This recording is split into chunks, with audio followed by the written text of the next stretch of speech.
பிடிச்சத உங்களுக்கு பிடிச்சவங்களுக்காக பண்ணிட்டு போயிட்டே இருங்க. யாருமே எதுவுமே சொன்னாலும் கவலைப்படாதீங்க.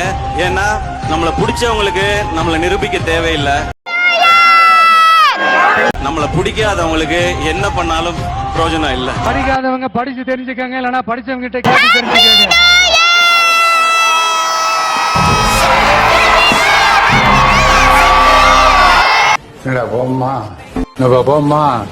சென்னை மாதிரி வராதுங்க. என்னை வாழ வைத்தது சென்னை, என்னை உருவாக்கியது சென்னை, என்னை யார் என்று எனக்கே காட்டியது சென்னை. நான் கஷ்டப்படும் போது எனக்கு சோறு போட்டுச்சு சென்னை.